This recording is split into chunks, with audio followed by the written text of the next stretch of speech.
Shit they don't tell you about awakening. Part 3. Why is it so freaking lonely? Where is everybody? Well, let me ask you something. Let's assume that you're a world-class mountain climber. How many others do you think that you would encounter on the summit to Everest? Not many. That's why. Because this path is not for the weak. And those that can't hang in the thin air of high truth get weeded out real fast.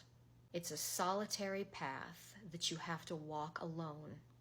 And there is a period, particularly in the very beginning of the awakening process, where you are sequestered away from the rest of the world.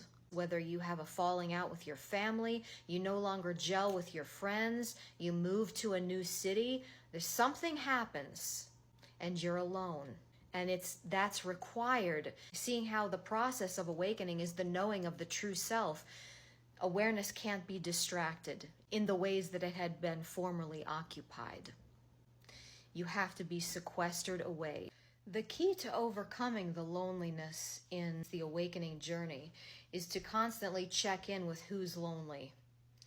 And if you do that enough, you'll realize that it's the character that's lonely. Loneliness is the feeling of being apart from. And once you've had a full non-dual awakening, which is to say that you know yourself to be the one thing happening, there is no more separate self. What would be lonely? And it can be a practice to remind that separate self until it becomes your new default setting that it's only the character that is lonely, that feels set apart from in some sort of a way. And it's really interesting how that feeling of being cast out, of being apart from, is a very familiar story. Beautifully illustrated in this painting by Alexander Cabanel, The Fallen Angel. Whether we are feeling cast out from the garden, from the warmth and the all-knowing arms of the Heavenly Father, or whether we are feeling cast out of a society that we no longer fit into, that we no longer understand, it is always the intellect, the ego, that feels cast out and set apart from. And it doesn't really make any difference what name you give that, whether it's the intellect, the ego, the adversary, the opponent, Satan. Those are all the same thing. It is the oppositional force that holds itself apart from. And that, as we've covered in previous videos, is only ever a thought. It is the thought, I am something else, rather than a full disillusion into the I am everything. Nothing can ever harm you but your own mind. All opponents, all adversaries are only ever in your own mind. And loneliness, the feeling of being set apart from, is one of those thoughts that obscures the truth, which is that you are everything. You are the divine in its purest form, experiencing relativity through a fractal. So the way to get through the loneliness of awakening is to meditate on that and further dissolve into the all and work your way past that ego threshold that wants to constantly hold itself apart from and set apart from. I have a little story that sort of parallels this. Many years ago, I was in the throes of my awakening, living in Los Angeles and being utterly sequestered, totally alone.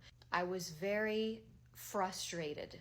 At that point, I thought that I was in the prime of my life, in terms of my positioning in my career and what was right in front of me. I felt like the best years of my life were being wasted on being completely alone. I wasn't performing, I wasn't being seen, I wasn't dating. There was no witness to what I had deemed the best version of myself. Little did I know that was yet to come, but that's neither here nor there. For the sake of the story, she was very much decided that those were the best moments.